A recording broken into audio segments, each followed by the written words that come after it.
நம்பிக்கை மனதில் இருந்தால் வெல்லலாம் யாவரும் என்பதை உணர்த்தும் ஒரு கதை. ஒரு நாள் சுந்தர், சிவா என்ற 2 நண்பர்கள் வேலை சம்பந்தமாக பக்கத்து ஊருக்கு சென்றார்கள்.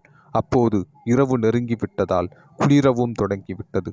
இருந்தாலும் இருவரும் பல விஷயங்களை பற்றி பேசியபடியே பயம் தெரியாமல் நடந்தார்கள். ஒரு மரத்தில் ஏறி இரவை கழித்து விடலாம் என்று அவர்கள் நினைத்தார்கள்.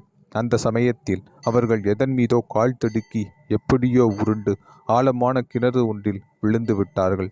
இருவருக்கும் நீச்சல் தெரியும் என்பதால் நீரில் மூழ்கவில்லை.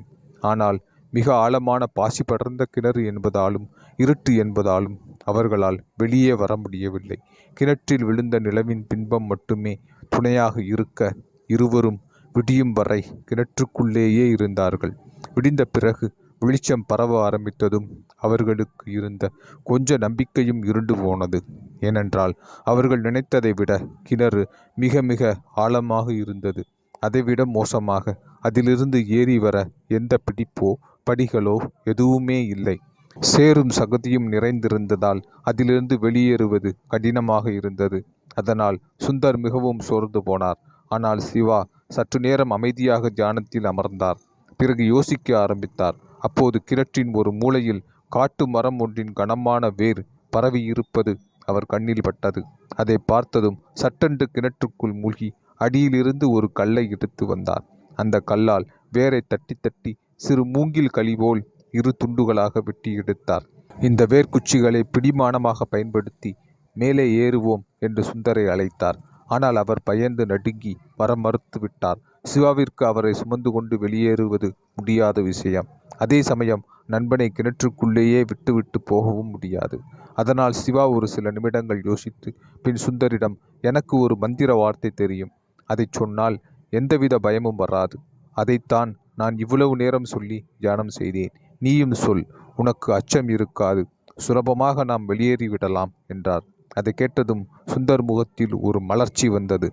அவசர அவசரமாக, என்ன மந்திரம் அது, சொல் என்றார்.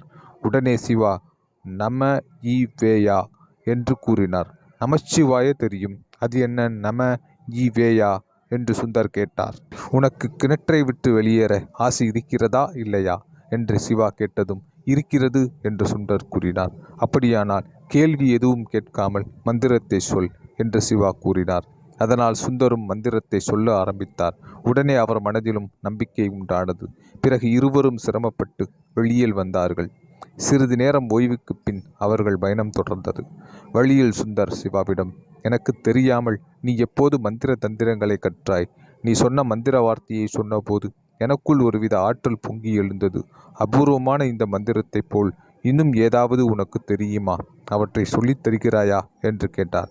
அதற்கு சிவா சிரித்து கொண்டே, நண்பா, என்னை மன்னித்துவிடு. எனக்கு மந்திரம் எதுவும் தெரியாது. நான் உனக்கு சொல்லித்தந்தது மந்திர வார்த்தை இல்லை. உன் மனதில் இருந்த எதிர்மறை எண்ணத்தை வெளியே தள்ளி நீ நம்பிக்கையுடன் செயல்பட உதவி செய்தேன். நீ சொன்ன மந்திர வார்த்தை, நம்பிக்கை மனதில் இருந்தால் வெல்லலாம் யாவரும், நம ஈவேயா என்ற வார்த்தையின் முதல் எழுத்துக்கள் தான் என்று கூறினார்.